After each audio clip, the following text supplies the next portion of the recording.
Hey folks, my name's Kevin and it's time for some very, very exciting knife nerdery. I am so excited to get to share these with you today. These are the prototypes of a brand new knife design from Brian Brown Knives. This is called the Corvus. Now I gotta start off right off the bat by saying these were sent my way by Slice Fine Knives, and this is also the exclusive retailer of this knife. This is a partnership between Slice and Brian Brown. So first, a huge thank you to Matt over at Slice FK for sending these my way to check out. This is amazing. And second, if you are interested in checking one of these out yourself, and I think you're going to like it, you're going to have to go to slicefk.com in order to find this when it finally releases.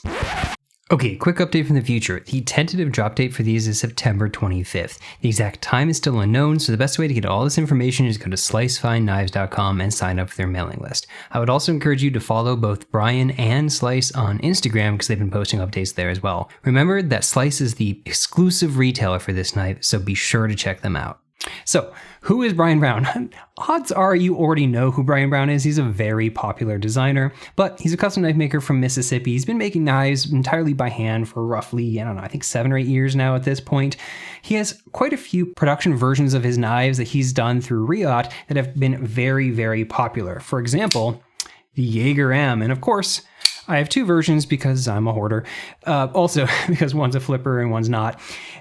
If you've watched my channel, you've seen a full small details review of both the Jaeger M and its follow-up, the Raptor, and those are both incredibly cool knives. I don't have a Raptor myself, so I can't share that with you today, but stylistically, I think this new knife is actually kind of a neat hybrid between the two. It has elements you find in both, and yet some completely new stuff that is really, really cool. The name Corvus, by the way, is a genus of birds. That's the genus that contains things like ravens and crows. And so it's a nice kind of bird continuation from something like the Raptor. You'll find that he has flight kind of themed names in a lot of his stuff. The Jaeger, for example, is named after an aviation origin. So let's get started talking about these blades. What we have here is a 3.246, so basically exactly a 3¼ inch blade. And the way I'm measuring that is from the tip of this handle here to the point out here. I think Brian in the past has measured from the point back to this point here. And so that's, if you see this being marked as like 3.5 inches, that's probably where you're getting that. We have basically 3.1 inches if you measure linearly from the sharpened edge here to there, but then it comes out to about 1.85 of this sort of flat, sort of recurve section. We'll talk about that in just a second. And then if you measure in this direction, we've got about 1.465 inches of tanto here. And yes, this is very clearly a compound grind. We have a delightful hollow grind right here with a wonderful belt satin, and then we have a flat grind up here on the tanto portion, which again has a belt satin, but at a contrasting angle. At the top, we have that hand satin flat that's going along this direction, and on the swedge along the top, we have yet another direction of this kind of satin lines. And so overall, you have just some really beautiful contrasting angles and lines at the top. It is honestly mesmerizing to look at, and Reate pulls off these kinds of finishes so freaking well. We have really nice, crisp transitions across all of them. So seriously, watching the light cascade over this, it's beautiful. Now I said this bottom part here is technically a recurve. It's barely a recurve, but it is a recurve. And it's honestly something I don't know how I feel about. It's a little bit non-committal in that regard. I feel like if you're going to make it a recurve knife and have the sharpening challenges that come along with that, I think it might be better to just make this a little bit more stylized. But the reality is this subtle recurve line here stylistically matches the other curves in the knife, because this might look flat, but it's actually a subtly curved line across the back. Same thing with there. This is a subtly curved line. And so in that regard, it ties in really, really nicely. Now this is so subtle of a recurve that I'm not sure how big of an impact that really will have on sharpening it. But I personally don't like recurve knives because of that fear. But it's shallow enough that I think you could probably get away with it, especially if you were using any of the narrower stones that you find on like a standard fixed angle system like a KME. Because they're not as wide, you can pretty easily swipe back and forth and have the angle of your thing match the angle of the curve as you're going. Where you might have some difficulties if you're a freehand sharpener or using stones that are wider than the recurve itself. Now the other sharpening nightmare here is that you have to keep this little transition. It's pretty easy to accidentally sharpen off the corner of these tantos. And so this is the kind of thing where either you're going to send this knife off to be professionally sharpened, or you're going to have to know what you're doing and be comfortable sharpening both a recurve and a tanto. Now that hollow grind at the back here is going to make this overall back portion slicier than if this were a flat, but keeping it flat at the tip means that we have a little bit more meat up here on what is actually a pretty fine tip. If they had done something like a hollow here too, this would just be way too fine. And so I think it's important to have that different grind at the front. This knife overall has 0.137 blade stock. That's the exact same thing you found on the second version of the Raptor. When he did the Raptor, originally he had 0.154 blade stock, which is not quite as big, but almost the same thickness that you have here on something like the Jaeger M. When he did this Gen 2 of it, he slimmed everything down some, and one of the things he did is make that blade stock a little thinner at 137. And that's the exact same thing we have here, and honestly, I like this thickness a lot better, especially if you're only going to have as tall of a grind as this. One of the reasons why the Jaeger is able to get away with having thicker blade stock is because of how tall this hollow grind is. And so the reality is that this slims out to be a wildly thin knife. Over here, our grind is 0.7 inches, and with it being hollow, that makes this thin enough, but I will say this doesn't come to absurdly thin behind the edge. I measured this at about 21 thousandths. And so overall, this isn't the kind of cutting geometry that makes this an exceptional slicer, but it still cuts perfectly well through things like standard cardboard, and you won't have any problem. And 0.137 is thin enough that it's not going to wedge. But I'm the kind of person that loves how slicey this is, and so this isn't quite as me of a blade shape from a cutting geometry perspective. It's also worth noting that this flat extends all the way out to here, so it's going to remain that same thickness the entire length out to here and not thin out until this very last bit. But the swedge on top makes it really thin out kind of fast looking, and it does come to a deceptively fine point. It's deceptive because the swedge makes it look like you're just seeing that top part. But even with the extra thickness that's coming right along this ridge right here, this is still a very nice, precise tip. Definitely something you wouldn't want to pry with. Now that swedge is really cool, but it is committing one of my cardinal sins of top swedges, in that the angle of it, the angle in this dimension is a little bit too aggressive for my taste. And so what you're left with is a line along the top that is just a smidge thin for my preferences. There, you can see how thin that is. And so if you choke up and put your finger on this top part, I think that it's a little bit uncomfortable to put a significant amount of force along this spine. And some people would say, well, this isn't the kind of blade you would do that for. But the reality is, this is actually a great grip for using this secondary tip here as a puncturing tip for opening boxes. And so since you'd want to align your finger around the tip in order to have a good sense of where that is, this is actually a grip that I found I would want to hold this knife in a lot. And so I guess for that kind of purpose where you're using this for something like box opening, you don't ever really expect to put a lot of force in, so maybe it's not going to be a deal breaker for depending on your kind of cutting uses. But obviously we have a significant kind of harpoon shape at the front here, so they intend for you to hold it in a grip like this. And in that perspective, choked back further, that feels delightful.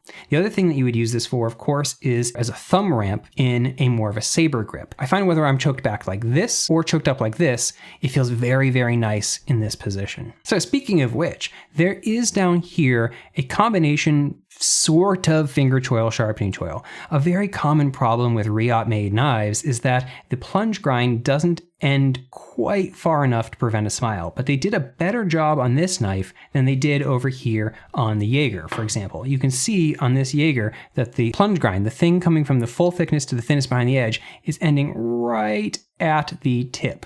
And so there's already a tiny bit of a smile coming from the factory. Over here, it's ending just a little bit above. And so this is definitely in a better direction. You have a little bit of distance here before you're going to start smiling. Now, I said that this is sort of a finger choil, and if you have relatively thin fingers, or if you have somewhat smaller hands, I have medium glove size hands, then you actually can use this as a finger choil, but you're going to be wrapping around under this portion too. It's not like you're going to fit your entire finger right there, but they've importantly knocked off the tip of this right there. You can see it's coming out at an angle, and so if you come up here like this, it's not going to feel like a puncture wound coming into your finger for that little tiny corner. And so I find it's actually pretty comfortable choking up like this to use this as a sort of finger choil top front portion. Now let's move back to the handles and bring this one in so we can talk about the really cool things going on here. So right off the bat, one of the things you'll notice is that this knife has a really cool pivot. This is something that Brian started doing recently on the newest Gen 3 of the Jaeger M as well. It's not the same pivot, but it's a asymmetric stylized pivot, and this is my absolute favorite form of captive pivot. A lot of people, if they're making a captive pivot, so it makes it so it doesn't spin when you're disassembling it, they'll make it so that the pivot barrel itself has a D shape into it. And I hate that because that gives you a groove for crud to form in as you're using the knife. So some people will then make it so the barrel itself is full the entire way and just has a little D-shaped notch on the end. And that's better, but now you have to have a specific alignment when you're reassembling the knife that's kind of obnoxious. So this kind of captive pivot, where something about the shape of the pivot show side itself is asymmetric and cannot turn, this both stylistically looks cool and lets you have a full regular pivot barrel the entire way. So it's the best in terms of efficacy because it can't, like, this is definitely not going to turn, and it doesn't give you any kind of assembly problems or any place for crud to form. So I love this, but it also just looks freaking cool. You can see on both of these, there is a little ridge milled into the inside of it along that edge. And on this version, it has been anodized before they put a hand satin on top. And I think that is just such a great little detail. Now on the back of both of these, we have a pivot collar. And something that's interesting is that these stick up slightly. The pivot on both of these sticks up slightly. And so the pivot collar on the back sticks up slightly to match. And it's something that he didn't have to do. Like, you can certainly have a flush pivot collar. But one of the reasons why he might have chosen to do it is because this is a contoured knife. And when you have a contoured knife, if you have a flat pivot collar, it's going to stick up slightly on the edges anyway. Because if the collar itself was contoured, then it would have to have a very specific orientation. You would have to have captive pivot collars too, and it'd be a whole big mess. And so since you're going to have a slight ridge anyway, having a symmetric ridge, something that you feel in all directions, is kind of just nice for consistency. I don't find I dislike it sticking up at all. And in fact, it gives me a nice kind of anchoring point. I can feel immediately where it is with my fingers, and it feels nice to stick my finger along that. I don't normally talk about using the pivot as a indexing point, but I really like it on this knife actually. Now coming further back, on one of these we have an inlay, on the other we have a smooth tie finish the entire way. The inlay is only on the show side. On some of his previous knives, he's done like a stripe like this along the back, but the lock bar side of these are completely clean. Now you will notice that there's this weird kind of notch down right here, and what that's doing is giving a space for these two screws to go into the back side. If they had tried to cut this out, then there wouldn't be enough depth for the screws to be able to catch, because that screws all the way into this side over here. Now, so it's a necessary evil, but at the same time, it does give this kind of weird look at the back that I wish it could have just been complete. You'll see that he's doing the same kind of thing over here, but on this one, just because of the fact that you see the screws on this side, it makes it a little bit more obvious what's going on, and you kind of accept it. I like the fact that the screws are only on the back on this side from a cleanliness perspective. I like that you don't have the little screw heads right there, but it does make it not immediately as obvious why that's there in the first place, and so it kind of raises my eyebrow. And it's also worth noting that on this version, because you have an inlay that needs to be held in, there's two additional screws right there holding that inlay in. And so you do have screws on the show side anyway. An interesting thing is that they're not anodized. I kind of would have expected these to be anodized blue to help them fade into this Arctic Storm fat carbon pattern a little bit more. So yeah, this is the Arctic Storm carbon. I don't know if this is going to be the colorway that they do, but odds are they're probably gonna have a variety of colorways, or at least more than one. I've never been a super big fan of the quote unquote storm or like jungle ones, so this isn't my favorite one, but on this particular knife, I think it actually looks really cool. They've oriented it so that the ripples kind of go along with the knife. I just think that looks quite nice, especially since this here kind of looks like a raindrop. The shape of the handle, like I said earlier, this is not actually straight. It's almost straight, but there is a subtle curve the entire way. And you have a similar kind of large semicircular cutout right here, but it's even bigger. And I like this version better. On the Jaeger, I find that in my hands, if I'm trying to fit both fingers right here, it's just the tiniest bit cramped. If you have it at an angle and you're pulling back, I find that sometimes I can land my finger right in this corner. Now, it's not a sharp corner at all, but it just doesn't feel like it's tailor-made to my hand. On this one, this slight extra length right here fits my two fingers perfectly, and I love the way it locks in right there. If I tilt this forward, kind of cant the entire thing forward some, or if I choke up, I find that I'm still hitting right into this nice little groove, and it just feels so good in my hand. Another thing that feels really nice is just all of the edges here. What we have is really soft, rounded edges along the top and on the bottom here, and then they chamfer this entire way in this middle part. I think it's a nice balance between soft, rounded, swoopy parts and a more crisp aesthetic here that matches other kind of sharp lines and curves elsewhere in the knife. And it feels really, really good. And because this is Reate, of course, every single possible corner has been knocked off. Every single possible edge is chamfered. The finishing on these things is just spectacular. It's also worth noting that the inlay here is completely flush. That's noteworthy because on something like the AGRM, it actually sticks up a little bit proud. And that's something that some people have complained about in the past. I don't mind it because it's a consistent proud and they put a really nice chamfer along the entire edge,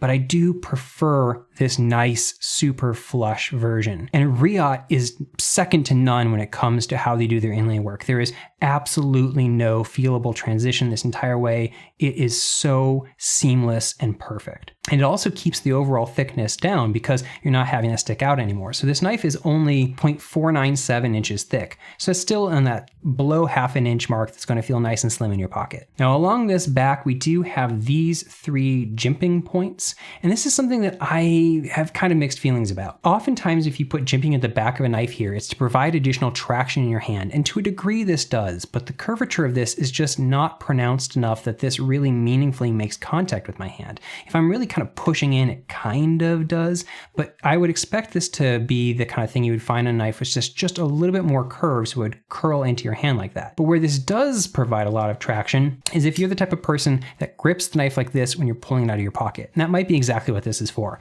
I tend to grab the knife like this when I'm pulling out of the pocket, but some people like to pull like this, and it works really, really well giving you traction in that direction. But it's still not my absolute favorite because this is just the kind of jimping I don't really like anywhere on a knife, where it is reasonably spread out and reasonably deep. And so the result is I don't find it to be the most comfortable kind of jimping, but if all you're doing is pulling it out of the pocket like that, it doesn't really matter. And in the open position against my hand, it's a little bit more aggressive if I really find myself pushing against it than I prefer, but it's not that big of a deal. This is the kind of thing where I would drop this from the knife if it were myself, but I don't mind that it's there. And I do love the fact that the backspacer perfectly syncs up with it. While we're back here, I might as well point out the fact that there is not any lanyard hole. He doesn't have a lanyard hole on any of his knives that I'm aware of, and that is fine by me. Now, what does this inlay mean for skeletonization? So if we look at this, let's bounce some light up inside. You can see that this is wildly skeletonized. This is every single possible spot that could be milled out is milled out. And interestingly, they've done this on the lock side too. It's common for the lock side of a knife to be kind of neglected, but they have pockets this entire way, this entire back part. And interestingly, there's even a pocket right there. How cool is that? The result is that this is a pretty light knife, all things considered. This is a thick enough blade that they're never going to make this knife be truly featherweight, but it comes in at only 4.099 ounces. And while that's significantly above the ounce and inch mark that you'd expect from a 3.2 inch blade, this knife does not feel heavy, and the distribution of that weight feels really, really nice. Our balance point is right about there, which is exactly where you're going to have your index finger if you're in this choked back grip. And so this feels perfectly balanced. This is one of those knives that is a little bit heavier than I normally carry, but does not feel heavy when you pick it up. And so as a result, I don't mind that weight whatsoever. Now, with the inlay like this, technically this entire inlay is skeletonization, it's weight relief. They've milled out all of its metal and replaced it with a very lightweight material called carbon fiber. And so as a result, even though the show side milling is the same, there is no internal skeletonization on the inside because they simply can't. It's all on the outside. Now, carbon fiber, as light as it is, weighs something. So it's going to weigh slightly more than if this was filled in with just air on the inside. But the other thing is that this particular version has what I'm pretty sure are zirc clip, backspacer, and thumb studs. And zirconium weighs more than titanium. So I think that's where the little bit of additional weight is coming in, because this one is 4.369 ounces. So it's only about 0.3 ounces more, a little bit more than a quarter of an ounce. And so the end result is that this one too does not feel heavy. The fact that this is zirc back here and this is zirc back here means this one feels just the slightest bit more towel heavy in my hand, but this is not at all the kind of thing where I worry about knowing where the tip of this knife is. It feels quite well balanced. And I don't think there's really anything they could do to bring the weight down even more, because like I said, exceptionally skeletized inside. Continuing things about carry, the clips on his knives, I think Brian Brown just does a fantastic job with clips. The shape of them just fits nicely with the overall style. They're a little bit different from knife to knife, and they just work really, really well. They've got great ramp in all dimensions. So there is a ramp this way and that way, and there's a ramp this way and that way. And what that means is that there's no resistance, nothing that kind of bunches up the material and snags. Even if you're sliding up at a slight of an angle, or if you're trying to scoot it around in your pocket, they just work really, really well. One thing I will say is that the clip thickness here is slightly thicker than it is over here on the Jaeger. And so the spring tension is just a little bit firmer, but it's a really good level. This is a fantastic clip. One thing that kind of surprised me is to find that it's flat along the top.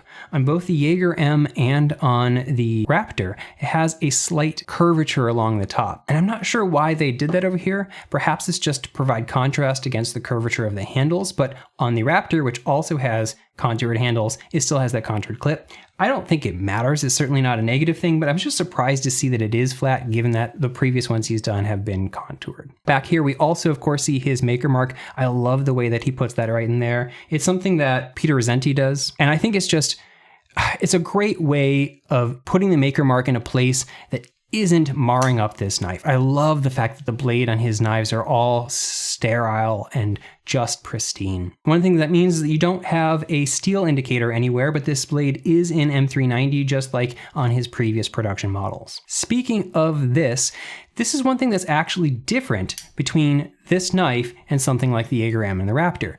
Right here, you can see that the width of this, how wide this lock bar relief is slightly longer on this version. We're going from 0.3925 here to 0.4755 over there. That might not sound like a lot, but it actually makes a pretty big difference. So what we're talking about, what is that difference? Is the longer you make this lock bar cutout, the more flexible this strip of material here is, and as a result, the more flexible and bendy the lock bar is going to be. That's going to impact how much force it takes to push this lock bar over. And it's not that it takes a ton of force on something like the Jaeger M, but you definitely feel it as you push that over. On these, the Corvus, this extended lock bar relief just makes this significantly less pressure and just more springy. It's a lot easier to push this over, and I find that is a really nice improvement. I have no difficulty unlocking this, and it's actually just a dream. You can see that from above, there isn't any recession of this show side, but we do have a nice chamfer on both sides here. And so I don't have any difficulty whatsoever getting in here and pushing this over. Between that slightly lightened lock bar pressure and those chamfers, it's just delightful unlocking this knife. Now, one thing where that lock bar pressure is definitely gonna have an impact is how this knife closes. I'm shaking it barely at all, and there's just, oh, it floats home, especially in this one over here. It's just crazy how good that closes. I'm barely doing any kind of jiggle, and it just glides home. So if you're actually trying to close the knife, like if you're doing it in a deliberate way, it feels so nice. And you can definitely tell that there's less resistance to closing on this knife than there is over on that Jaeger. So let's keep going with action and talk about opening action. Oh, it is delightful. I love the way this opens. Part of that is that you have really nice thumb studs here. They've got nice little tiering at the top that gives you grip, but you also have plenty of room to get into the side of this. There's enough gap here on both the front and back that you can easily push on the side of this. And the curvature of this is guiding your hand in the right direction to go up and out at that kind of angle right there. And so it feels very natural following along this edge to push this up. From a reverse flick perspective, again, it's really easy to get under this and push along the side of this. And so reverse flicking this knife is very, very easy. So I actually found this to be a very fun knife to fidget with. Now you also see that this is the kind of knife that can fall to your thumb in a safe way.